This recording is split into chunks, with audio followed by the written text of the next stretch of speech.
ناظرین آداب، hot cake studio میں آپ کا خیر مقدم ہے۔ آپ دیکھ رہے ہیں اپنا پسندیدہ پروگرام چلو بات کر کے دیکھتے ہیں۔ میں ہوں حقانی القاسمی اور میرے ساتھ بہت ہی خاص مہمان ہیں فوزیہ رباب صاحبہ، جو برصغیر کی معروف شاعرہ ہیں، جن کا ایک شعری مجموعہ آنکھوں کے اس پار شائع ہو چکا ہے۔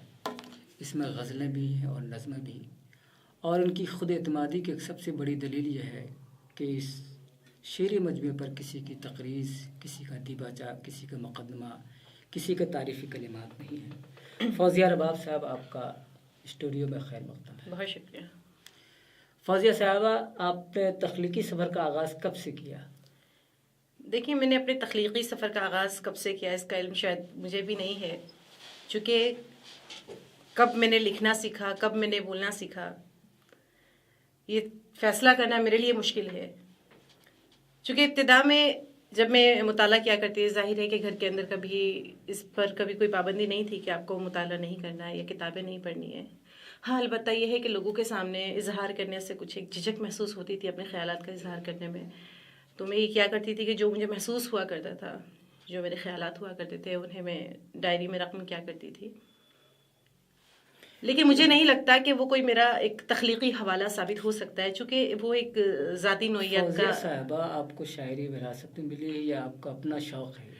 نہیں، مجھے شاعری وراثت میں ملی۔ وہ اس طریقے سے کہا جا سکتا ہے کہ میرے جو دادا محترم تھے وہ بڑا اچھا ادبی ذوق رکھتے تھے اور کئی مشاعرے کی انہوں نے صدارت کی۔ وہ شاعر نہیں تھے، مگر شاعروں کو یہ کہنا چاہیے کہ بڑا پسند کیا کرتے تھے۔ علامہ اقبال جو تھے، ان سے انہیں بڑی محبت تھی، عقیدت تھی، عقیدت کی حد تک واقعی محبت تھی۔ حال یہ تھا کہ مجھے یاد آتا ہے کہ جب میں چھوٹی تھی اور اس عمر میں جب بچے بولنا سیکھتے ہیں، تو میرے دادا نے مجھے سب سے پہلے اقبال کے اشعار یاد کروائے۔ واہ واہ، بہت اچھا۔ اور ہوا یہ کرتا تھا کہ ظاہر ہے، جیسے میں نے ابھی آپ سے ذکر کیا کہ ان کا ادبی جو ذوق تھا وہ بہت اعلیٰ تھا، تو وہ روزانہ ہمیں ساتھ لے کر بیٹھا کرتے تھے، سبھی بہن بھائیوں کو اور میرے جو دوسرے ہوا کرتے تھے کزن وغیرہ، اور ہم سے اقبال کے اشعار سنا کرتے تھے، یا باقاعدہ سے ایک مقابلہ کروایا کرتے تھے کہ کون بچہ ہے جو زیادہ اشعار سناتا ہے۔ میری دادا کی ایک چہیتی پوتی کی طرح مشہور تھی کہ یہ جو ہے ان کی پسندیدہ دادا جو ہے ہر معاملے میں انہیں فوقیت دیتے ہیں۔ تو میں انہیں متاثر کرنے کے لیے زیادہ شعر پڑھا کرتی تھی، زیادہ مطالعہ کیا۔ لیکن کب یہ میرے خمیر میں گھل مل گیا، رچ بس گیا، یعنی دادا کی تربیت کا اثر پڑا ہے آپ کی شاعری پہ۔ تو عام طور پر ایسا ہوتا ہے کہ جو دقیانوسی مسلم معاشرے میں جو خواتین ہوتی ہیں، ان کو تعلیم میں بھی دشواری ہوتی ہے اور تخلیق میں بھی ان کے لیے پریشانی۔ پہلے تو میں آپ سے سوال یہ کرنا چاہوں گی کہ دقیانوسی معاشرے سے کیا مراد ہے؟ یعنی جو کنزرویٹو معاشرہ ہوتا ہے، جہاں عورتوں کے اعلیٰ تعلیم کے اوپر پابندی ہوتی ہے، تخلیق پر۔ پرانے زمانے میں آپ نے دیکھا ہوگا بہت ساری شاعرات اپنے نام سے نہیں لکھا کرتی تھی، والدہ افضل علی کے نام سے لکھا یا ہمشیر فلاں کے نام سے لکھا۔ تو اس طرح کی پابندیاں رہی ہیں، اس کو ہر کوئی تسلیم کرتا ہے آج کے دور میں۔ ظاہر ہے کہ آج منظرنامہ تبدیل ہوا ہے تو خواتین اپنے نام سے بھی لکھ رہی ہیں، لیکن آپ کا جس معاشرے سے تعلق ہے، میرے خیال سے وہ تھوڑا سا رجت پسند رہا ہوگا۔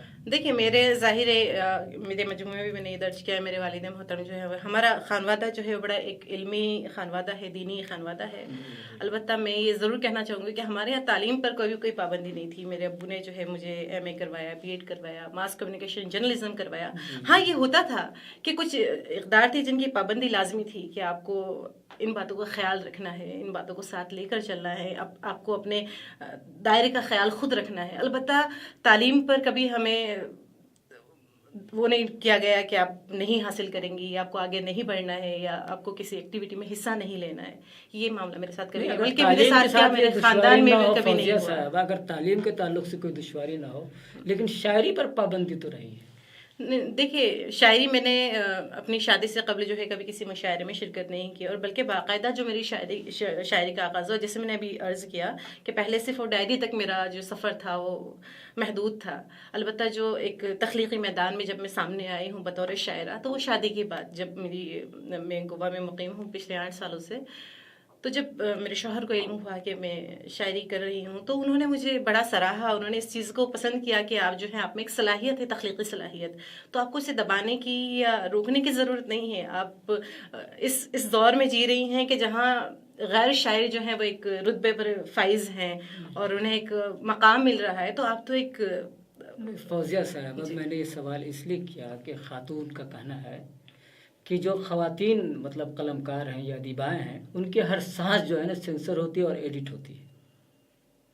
دیکھیں میرا خیال ہے کہ جو سرخیوں میں رہے گا وہ سینسر تو ہوگا، چاہے وہ خاتون ہو چاہے وہ مرد ہو، اس کا کسی ایک مخصوص طبقے سے تعلق نہیں ہے. جو بھی انسان سرخیوں میں رہے گا، جو منظر نامے پہ سامنے آئے گا، تو اس کی ہر سانس پر نظر رکھی جائے گی. تو آپ پسند کر خواتین کے لیجیے. تعلق سے زیادہ کہا جاتا ہے، مطلب عام طور پہ یہی کہا جاتا ہے کہ ان کی جو سانس ہے وہ بھی سینسر ہوتی ہے، ایڈٹ کی جاتی ہے. مطلب عورت اپنے جذبات اور خیالات کا اچھی طرح اظہار نہیں کر پاتی ہے. نہیں، میں اس بات کو نہیں سمجھتی کہ اس قسم کی کوئی پابندی جو ہے وہ عورت پر عائد کی ہے آج کے معاشرے میں. کم از کم ہاں، جس دور کا آپ تذکرہ کر رہے ہیں وہ زمانہ ماضی تھا کہ جب عورت کو واقعی استحصال بھی ہوتا تھا اس کا. اگر عورت کے اوپر پابندی نہیں ہوتی تو یہ جو فیمنزم کی تحریک چلی ہوئی ہے یا تانیثیت کی جو تحریک ہے یہ دم توڑ دیتی. دیکھیے تحریکیں تو بہت سی چلی ہیں اور چل بھی رہی ہیں، لیکن میرا ماننا یہ ہے کہ عورت کو پچھلے زمانے میں دبایا گیا ہے، لیکن آج وہ زمانہ نہیں ہے کہ جب عورت کو دبایا جائے. بلکہ مجھے یہ لگتا ہے کہ آج تو عورت کو اس کے مقام سے زیادہ افضلیت دی جا رہی ہے. اس کے اندر ایک خوبی نظر آتی ہے تو معاشرے میں اس کو اجاگر کیا جاتا ہے، بتایا جاتا ہے کہ آپ اس قابلیت کی جو ہے، آپ اس مقام کے لائق ہیں، اس رتبے کے لائق ہیں، آپ کو آگے بڑھنا چاہیے. معاشرہ جو ہے وہ انہیں، اور بالخصوص مرد کا جو معاشرہ ہے وہ انہیں واقعتاً بڑی افضلیت دیتا ہے، بڑا آگے بڑھنے کا حوصلہ بخشتا ہے. خواتین تو میں آج بھی دیکھیے معذرت کے ساتھ، لیکن مجھے یہ چیز نظر آتی ہے کہ جو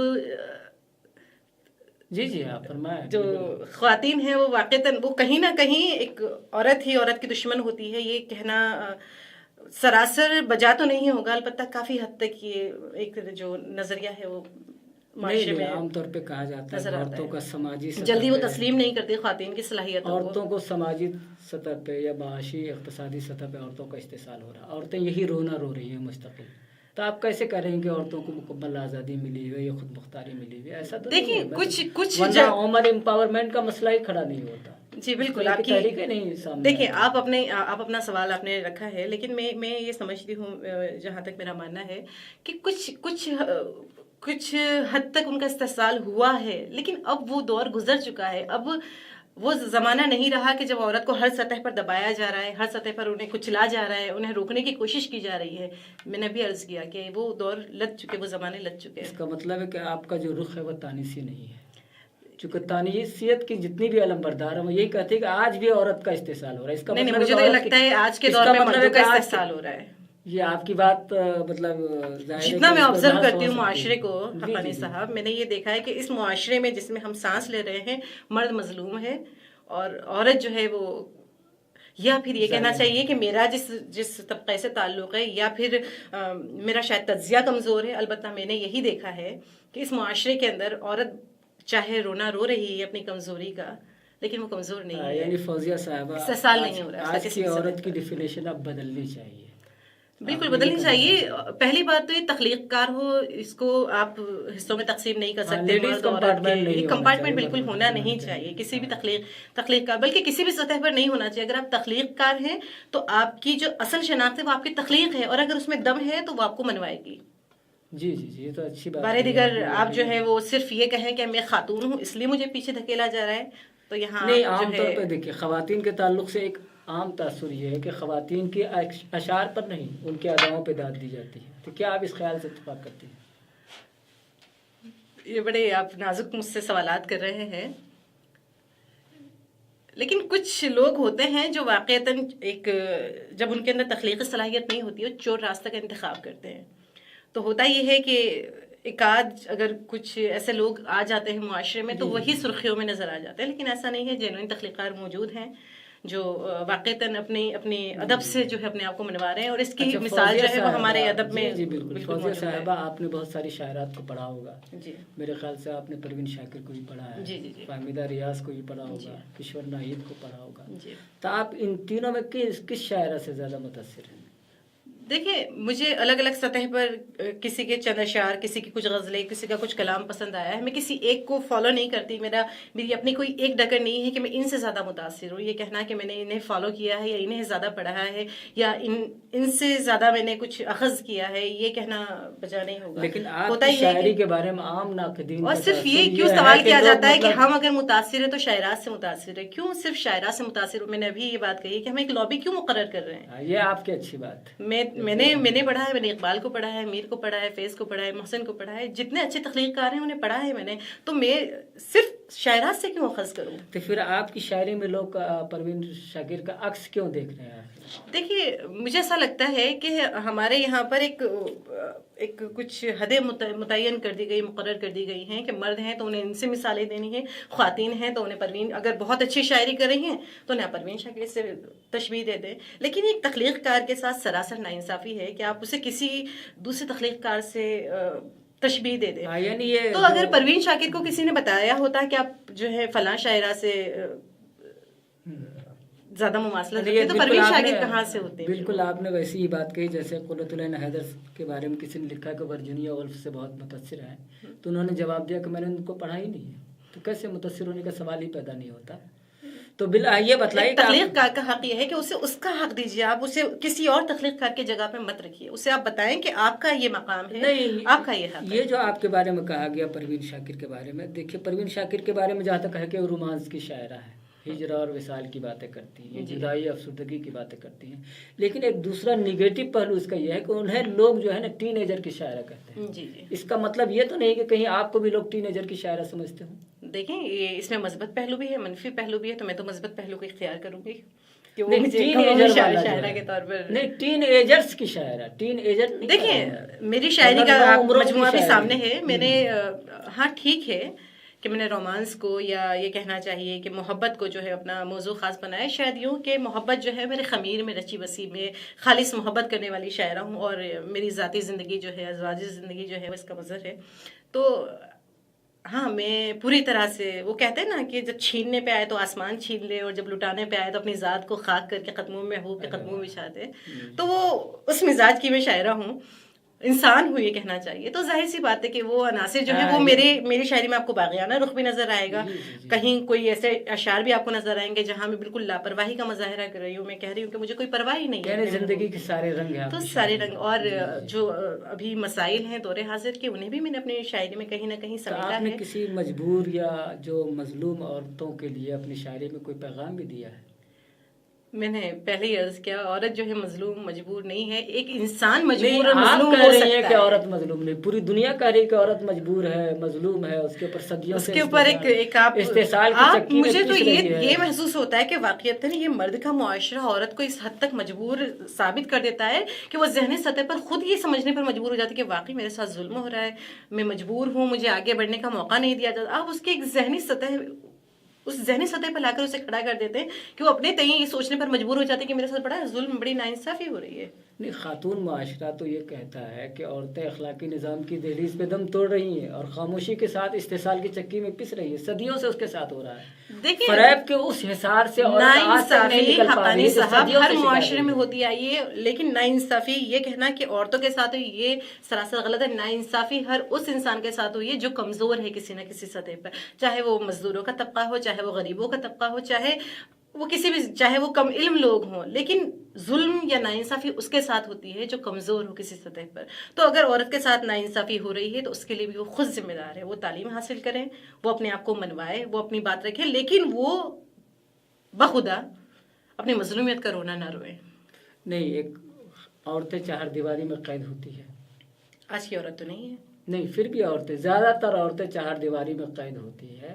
اور اچھا ادب جب تک آپ باہر کی دنیا سے آپ کا رابطہ نہیں ہوگا، اچھا ادب. میں یہ بھی نہیں سوچتی کہ چار دیواری میں قید ہو کر جو ہے وہ عورت کی آزادی چھن جاتی ہے. نہیں، ایسا نہیں. تو اسے تحفظ فراہم ہوتا ہے. چار دیواری میں ایک مرد جو ہے وہ بیچارہ دھوپ میں جھلس رہا ہے، دھکے کھا رہا ہے، عورت جو ہے گھر میں بیٹھی شہزادیوں کی طرح سے اپنی آرام کی زندگی بسر کر رہی ہے. نہیں تو پھر اس کی شاعری میں وہ تجربات حوادث نہیں آ پاتے نا، جو تجربات مشاہدات. دیکھیں تجربات جو ہے وہ دو طریقے سے آتے ہیں. گھر میں بیٹھ کے تجربات حاصل نہیں کیے جا سکتے، اس کے لیے آپ کو نکلنا پڑے گا، دھوپ میں نکلنا پڑے گا. نہیں تو اگر کوئی عورت جو ہے وہ نہیں غلط ہے، اگر وہ کسی طلاق یافتہ عورت کے اس کے اوپر جو جو بیت رہی ہے وہ بیان کرنے کے لیے اسے طلاق حاصل کرنا ضروری ہے؟ نہیں نہیں نہیں. تجزیہ بھی تو ایک چیز ہوتی ہے معاشرے کا. آپ تجزیہ کریں, آپ دیکھیں کیا ہو رہا ہے معاشرے کے اندر. اس کے لیے کوئی ضروری نہیں ہے کہ آپ ہر پہلو کو جو ہے وہ از خود آپ پر بیتا ہو تبھی آپ بیان کر سکتے ہیں. آپ کا تجزیہ اتنا مضبوط ہونا لوگوں کے چاہیے. درد کو دیکھیں گی, دکھ کو دیکھیں گی, تب دیکھیں آپ آپ اپنے حساس شاعری دل کا اگر احساس رکھتے بنائیں گے. ہیں, اگر آپ کے دل کے اندر احساس ہے تو کوئی ضروری نہیں ہے اگر آپ تکلیف میں مبتلا بند ہیں تو کمرے میں تو احساس بھی مر جاتا ہے, تو آپ کیسے کہتے ہیں کہ احساس زندہ رہے گا؟ نہیں, بند کمرے سے مراد میری یہ نہیں کہ آپ کمرہ بند کر کے بیٹھ جائیں. آپ دیکھیں معاشرے میں کیا ہو رہا ہے, لیکن یہ ضرورت نہیں ہے. جب چہار دیوانے میں قید ہے تو آپ کیسے دیکھیں گے؟ بھائی آج یہ سوشل میڈیا کا دور ہے, یہ ملٹی میڈیا کا دور ہے. آپ جو ہیں وہ آپ کے پاس بہت سارے جو ہیں سسٹم موجود ہے کہ جس کے ذریعے سے آپ باہری دنیا سے کنیکٹ رہ سکتے ہیں. آپ لوگوں سے مل رہے ہیں, ایسا نہیں ہے کہ آپ لوگوں سے نہیں مل رہے ہیں. اس کا مطلب ہے کہ سوشل میڈیا نے عورتوں کی آزادی میں بہت اہم رول ادا کیا. بالکل, سوشل میڈیا نے, میں سمجھتی ہوں کہ سوشل میڈیا سے زیادہ جو ہے وہ عورتوں کی خود کی تربیت نے بھی بڑا اہم رول ادا کیا ہے. آج کی عورت جو ہے وہ اپنی اولاد کو یہ تربیت دے رہی ہے کہ آپ اگر بیٹے ہیں تو آپ کو یہ حق حاصل نہیں ہے کہ آپ کسی عورت کا حق چھینیں یا آپ اسے مظلوم سمجھیں. جی جی. رباب صاحبہ, آپ کی بہت ساری غزلیں بہت مشہور ہیں. ظاہر ہے کہ آپ سوشل میڈیا کے حوالے سے بھی بہت ایکٹیو ہیں, متحرک ہیں, اور فیس بک پہ بھی, اور آپ کے بہت سارے فالوورس بھی ہیں, اور ظاہر ہے کہ آپ کے چاہنے والوں کی بھی ایک اچھی خاصی تعداد ہے. تو کوئی ایسی غزل سنا ہے جو بہت زیادہ مقبول ہوئی ہو, جس نے مقبولیت کا ایک نیا ریکارڈ قائم کیا ہو؟ یہ تو میرے قارئین بتا سکتے ہیں کہ کون سی غزل انہیں زیادہ پسند ہے. میں تو وہ کلام سنا سکتی ہوں کہ جو مجھے زیادہ پسند ہے, یا جس سے میں سمجھتی ہوں کہ واقعتاً یہ جی جی جی وہی یہ قارئین جو آپ کو ظاہر ہے کہ ان کا ری ایکشن تو ملتا ہی ہوگا. جی جی بالکل ملتا ہے. یہاں سے آپ کو اندازہ ہوگا کہ آپ کے قارئین کی سطح کیا ہے, وہ کیا چاہتے ہیں, کیا مطالبہ کرتے ہیں آپ کی شاعری. دیکھیے میں سمجھتی ہوں میرے قارئین جو ہیں وہ دو حصوں میں بٹے ہوئے ہیں. جی جی کیونکہ میرے پاس میں ہندوستانی اور پاکستانی دو طبقے کے لوگ ہیں. اچھا اچھا.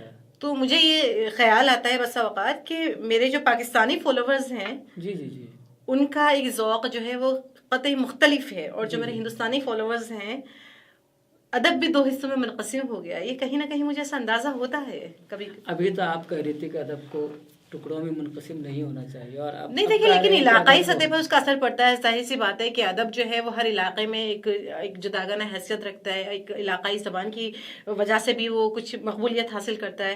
اب جو آپ کی زبان ہے اس میں شاعری کروں گی تو آپ کو زیادہ لطف آئے گا. ہاں یہ ہے میری شاعری میں آپ کو یہ بات نظر آئے گی کہ میری شاعری میں پنجابی لفظیات زیادہ نظر آئے گی, ہندی لفظیات آپ کو زیادہ نظر آئے گی. یہ بتائیں ہندی لفظیات سے دلچسپی کی کوئی خاص وجہ؟ شاید اس لیے کہ میں نے مطالعہ جو ہے ان کا زیادہ کیا ہے. مطلب ہندی میں کس کا آپ نے زیادہ مطالعہ؟ میں نے ہندی میں نہیں, یہ نہیں کہنا چاہیے کہ ہندی کا کیا, میں نے ولی کو, میر کو, اور کیا کہتے ہیں خسرو کو, ان لوگوں کا زیادہ انہیں زیادہ پڑھا ہے. تو کہیں نہ کہیں سے وہ لفظیات جو ہے, نہیں ہندی رسم الخط میں نہیں پڑھا, میں نے اردو رسم الخط میں ہی پڑھا ہے انہیں. بلکہ ہندی رسم الخط سے تو مجھے آج بھی بتانے کی پڑھنے میں بڑی الجھن سی ہوتی ہے. ایسا نہیں کہ پڑھنی نہیں آتی ہے, کبھی پڑھی نہیں ہے, لیکن ایک اردو سے بچپن سے جو ایک ربط بن گیا ہے تو مجھے ہر چیز اردو میں دلکش دکھائی دیتی ہے. اردو بولتا ہوا انسان مجھے خوبصورت لگتا ہے بلا شبہ.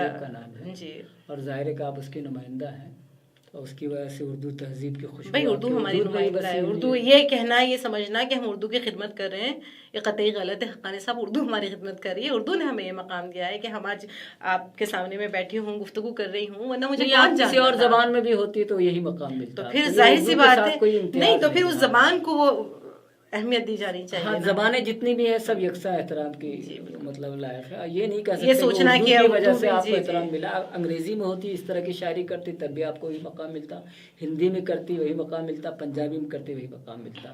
تو یہ اردو کا امتیاز جو ہے نا, اس سے جوڑنے کی ضرورت نہیں. آپ جس زبان میں بھی شاعری کرتی ہے, اگر اچھی شاعری کرتی ہیں تو کسی بھی زبان. تخلیق کار تو ظاہر سی بات ہے, میں نے آپ سے پہلے ہی بات کہی کہ وہ اسے چور دروازے اختیار کرنے کی ضرورت نہیں ہے, دیر سویر, لیکن اس کا فن جو ہے اسے منوا لیتا ہے. اچھا رباب صاحبہ, یہ بتائیں کہ آپ نے جو نظمیں لکھی ہیں کہ نظموں کے موضوعات کیا ہیں بیشتر؟ وہ آپ کو ہر نظم ایک نیا موضوع نظر آئے گا. مجھے بنیادی عنصر کیا, امتیازی عنصر نظموں کا؟ محبت جو ہے وہ میرا محور ہے. میں محبت سے, میرے خمیر میں رچی بسی ہے محبت. ابھی کچھ دنوں پہلے فوزیہ صاحبہ ایک بحث چھڑی تھی کہ کیا اردو شاعری سے محبت غائب ہوتی جا رہی ہے, تو میرا خیال ہے کہ آپ کی شاعری کے ذریعے سے محبت واپس آ رہی ہے. محبت اردو شاعری کا, محبت تو کبھی زمانے سے غائب ہو ہی نہیں سکتے. جب تک محبت کرنے والے لوگ, محبت کو پسند کرنے والے لوگ موجود ہیں زمانے میں, محبت تو کہیں جا ہی نہیں سکتی. نہیں, بیچ میں محبت غائب ہوتی جا رہی ہے. ہوتا یہ ہے, نہیں میں بتاؤں وجہ اس کی یہ ہے کہ لوگوں نے اتنے مضامین جو ہیں وہ صرف محبت محبت، تو لوگ تنگ آ گئے کہ شاعری کے اندر آج کے دور کی گفتگو کیوں نہیں ہو رہی ہے، آج کے زمانے کے مسائل کیوں نہیں آ رہے. تو ایسا نہیں ہے کہ آج کا قاری محبت کو نہیں پڑھنا چاہتا، البتہ آج کا قاری یہ چاہتا ہے کہ آج کے زمانے کے جو مسائل ہیں انہیں بھی شاعری میں پرویا جائے. جی جی صرف اسے محدود نہ کر دیا جائے عشق و محبت تک. جی تو جی یہ بات ہے کہ نئے جو مسائل ہیں انہیں بھی دوسری زبان کے جو لوگ ہیں ادیب یہ کہتے ہیں کہ اردو شاعری میں سوائے عشق و عاشقی کے کچھ نہیں ہے. اسی وجہ سے ہے کہ اس کے اندر مسائل نہیں آئے، عصری حیثیت نہیں آئی جو آج کے بنیادی مسائل نہیں. اب تو کافی میں شاعری مجھے ایسا لگتا ہے لیکن جو عصری مسائل پہ جو شاعری ہو رہی ہے وہ اتنی پاورفل تو نہیں ہے. میں آپ کو کچھ اپنے عصری مسائل پر جو میں نے لکھی ہے میں آپ کو ضرور جی سناؤں گی. ضرور سنائیں آپ مجھے. ہاں تو ابھی آپ پہلے کون سا کلام سنا جو بھی آپ کو بہتر آپ کو لگے وہ کلام آپ ہمارے ناظرین کو سنائیں.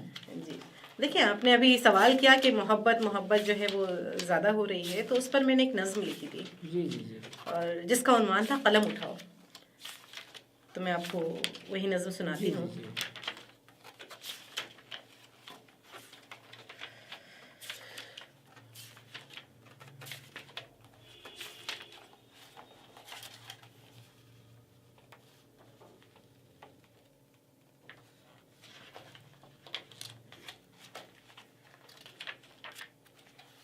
یہ میں آج کے دور کے جو ادیب اور شعراء ہیں ان سے مخاطب ہوں اس غزل میں اور میری نظم میں، اور میری نظم کا عنوان ہے قلم اٹھاؤ. واہ بہت اچھا عنوان ہے. قلم اٹھاؤ، اداس لوگوں اداسیوں کا لباس تن سے اتار پھینکو. واہ. اے خواہشوں کے اسیر لوگوں حقیقتوں سے نظر نہ پھیرو. کئی سسکتی ہوئی سی بے سود خواہشوں کا جو آج نوحہ سنا رہے ہو، اسی پہ رونا شعار تم نے بنا لیا ہے. ذرا بتاؤ کہ خواب تکنا، انہی میں جینا، انہی میں شام و سحر بتانا عجب نہیں ہے. قلم اٹھاؤ، قلم اٹھاؤ، حقیقتوں کا صفحہ نکالو اور اس پہ لکھو کہ بھوک کیا ہے، یہ ننگ کیا ہے. اگر تمہیں اس جہان فانی کی چاہتوں سے ملے جو فرصت تو آنکھ کھولو، تو آنکھ کھولو، ضرور لکھو فضاؤں کے دکھ، ہواؤں کے دکھ، وہ بیٹیوں کی رداؤں کے دکھ. غریب لوگوں کے خواب لکھو، تمام ان کے عذاب لکھو. خیال کی سجیب و کمزور ایک دنیا میں جینے والوں، تمہیں تو ہجر و سال لکھنا ہے اور پھولوں کو گال لکھنا ہے، حسن کو لازوال لکھنا ہے. زلف عارض یہ نین کنگن، انہیں کو تم نے کمال لکھنا ہے. تم کو کیا غم، تم کو کیا غم، محبتوں کے غموں کو تم نے عظیم غم جو بنا لیا ہے. واہ واہ. جو مفلسی کی اذیتوں کے عذاب ٹوٹے تو کیا کرو گے. سو اس سے پہلے ہی آنکھ کھولو، نہ خواب دیکھو جو زندگی کو ترس رہے ہیں، کبھی تو ان کے عذاب لکھو. قلم اٹھاؤ، اداس لوگوں قلم اٹھاؤ. واہ بہت اچھا ہے. آپ نے جو خواب اور عذاب کی بات کی ہے تو ظاہر ہے کہ شاعر جو ہے لوگوں کو خواب دکھاتا ہے. شاعر لدھیانی بھی نے کہا تھا کہ آؤ کہ کچھ خواب بنے ہیں. تو اس طرح خواب اور عذاب کی باتیں ہی اصل میں شاعری کا حصہ ہوتی ہیں، اور جو صرف خواب کی باتیں کرتے ہیں وہ شاعری زیادہ دیر تک اثر نہیں کرتی. دیکھیے آپ جو ہے انتظار حسین صاحب نے بڑی اچھی بات جمود جہاں جس بھی سطح پر ہوگا تو وہ آپ کو تنگ کر دے گا، وہ آپ خود بھی اس سے تنگ آ جائیں گے. فوزیہ صاحبہ انتظار حسین جیسے بڑے افسانہ نگار نے بڑی اچھی بات لکھی کہ وہ شاعری اوریجنل اور بڑی ہوتی ہے جو خلقت کے حافظے میں محفوظ ہو جاتی ہے. بالکل. تو آپ کی کچھ ایسی شاعری ہو جو لوگوں کے حافظے کا حصہ بنی ہو؟ جی میرا خیال ہے کہ میری ایک نظم جو ہے میں نے برما کے مسلمانوں پر لکھی تھی. نہیں وہ نظم نہیں، کوئی غزل کوئی شعر آپ سنایا ایسا جو لوگوں کے ذہن میں ہو اور جو لوگوں نے بہت ہی اپریشیٹ کیا ہو، پسند کیا ہو. جی میں آپ کو اپنا کچھ کلام ایسا سناتی ہوں جو لوگوں نے واقعتاً جس میں رنگ ہو، آپ کا اپنا رنگ ہو، پروین شاکر کا نہ ہو. آپ چلتے چلتے وار کرتے رہتے ہیں. صحیح ہے. تم بھی اب شہر سے ڈر جاتے ہو، حد کرتے ہو. واہ واہ بہت اچھا. تم بھی اب شہر سے ڈر جاتے ہو، حد کرتے ہو. دیکھ کر مجھ کو گزر جاتے ہو، حد کرتے ہو. واہ بہت اچھا. نین تو یوں ہی تمہارے ہیں بلا کے قاتل، نین تو یوں ہی تمہارے ہیں بلا کے قاتل. اس پہ تم روز سنور جاتے ہو، حد کرتے ہو. میرے جذبات میں تم بہہ تو لیا کرتے ہو، میرے جذبات میں تم بہہ تو لیا کرتے ہو. کیسے دریا ہو اتر جاتے ہو، حد کرتے ہو. میں بھی ہر روز ہی کرتی ہوں بھروسہ تم پر، تم بھی ہر روز مکر جاتے ہو. حد کرتے ہیں. حد واہ کرتے ہیں. بہت اچھا. میری شاعری میں محبوب کے طور پر میں نے اسے کئی ایک استعاراتی نظام جو ہے وہ نظر آتا ہے، اسے میں نے الگ الگ ناموں سے پکارا ہے، الگ الگ تشبیہات دی ہیں جی اسے. جی جی. تو یہ ایک چیز بڑی مشہور ہوئی، بالخصوص جو میں نے اپنے محبوب کو جہاں جہاں شہزادہ کہہ کر مخاطب کیا ہے شہزادے والی غزل تو وہ لوگ اس کو بڑا پسند کرتے ہیں. اور میرا خیال ہے کہ اگر آپ وہ سنا دیں تو ہمارے قارئین ہمارے شہزادے کی ردیف میں میری کئی غزلیات ہیں، میں چند آپ کو اشعار جو ہے وہ درمیان سناتی ہوں. سونا چاہت ہیرا من شہزادے کا، واہ واہ. سونا چاہت ہیرا من شہزادے کا، عشق سراپا پیراہن شہزادے کا. ان کو آنسو مت کہنا اچھے لوگوں، ان کو آنسو مت کہنا اچھے لوگوں، آنکھ میں اترا ہے ساون شہزادے کا. اس سے بڑھ کر کیا دولت کی چاہ کروں، اس سے بڑھ کر کیا دولت کی چاہ کروں، میرے پاس ہے سندر من شہزادے کا. ایک دعا ہی لب پر اٹکی رہتی ہے، ایک دعا ہی لب پر اٹکی رہتی ہے، کبھی نہ چھوٹے اب دامن شہزادے کا. آس لگائے نین بچھائے ہر لمحہ، آس لگائے نین بچھائے ہر لمحہ، رستہ دیکھے یہ برہن شہزادے کا. جب بولے تو صحرا میں بھی پھول کھلے، جب بولے تو صحرا میں بھی پھول کھلے، شیریں لب سیراب سخن شہزادے کا. کیسے روٹھتا اور جھگڑتا رہتا ہے. دیکھیں ایک جو فطری جذبات ہیں وہ آپ کو شاعری میں نظر آئیں گے، کوئی بہت زیادہ کیسے روٹھتا اور جھگڑتا رہتا ہے، دیکھے کوئی پاگل پر شہزادے کا. مجھ میں رباب ہے یوں چاہت شہزادے کی، روح سے باندھ لیا بندھن شہزادے کا. ایک غزل سے چند شعر اور ملاحظہ فرمائیں کہ زلف محبت برہم برہم می رقصم، زلف محبت برہم برہم می رقصم، وجد میں ہے پھر چشمے پرنم می رقصم.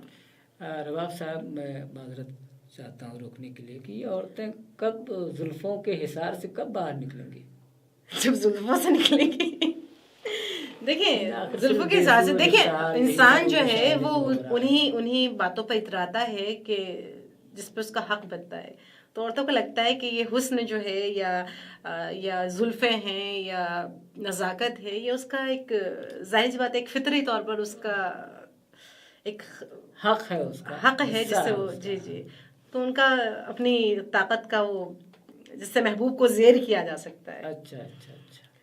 اور بھی بہت ساری ذہانت سے بھی زیر کیا جا سکتا ہے. شاعرات کے بارے میں نہیں کہتا ہوں، مرد شعراء بھی اسی طرح کے زلف و رخساری کی باتیں کرتے ہیں، اور خواتین بھی اگر زلف و رخسار کی باتیں کرنے لگے تو ظاہر ہے کہ تھوڑا لگتا ہے کہ دونوں کی ذہنی مماثلت کا اندازہ ہوتا ہے. نہیں دیکھیں آپ یہ بھی استعاراتی نظام کے طور پر بھی عورتیں بھی مردوں کے ذہنی نظام کے مطابق ہی سوچ رہی ہیں. ایسا نہیں، یہ بھی تو ہو سکتا ہے کہ اس کے الٹ ہو کہ مرد جو ہیں وہ عورتوں کے زلفوں سے باہر ہی نہیں آ رہے. یہ تو ہے، قید مانگی تھی رعایت نہیں مانگی تھی، یہ بات صحیح ہے. تو یہ کہنا کہ مرد جو ہے وہ عورتیں جو ہے مردوں سے متاثر ہیں، بھئی یہاں تو مجھے الٹا نظام نظر آ رہا ہے. مرد بھئی آپ آگے بڑھیں، آپ کیوں اپنی مونچھوں کا داڑھیوں کا تذکرہ نہیں کرتے؟ کس نے روکا ہے آپ کو؟ یہ بات بہت اچھا سوال ہے، احتجاج بہت اچھا ہے آپ کا. جی جی جی.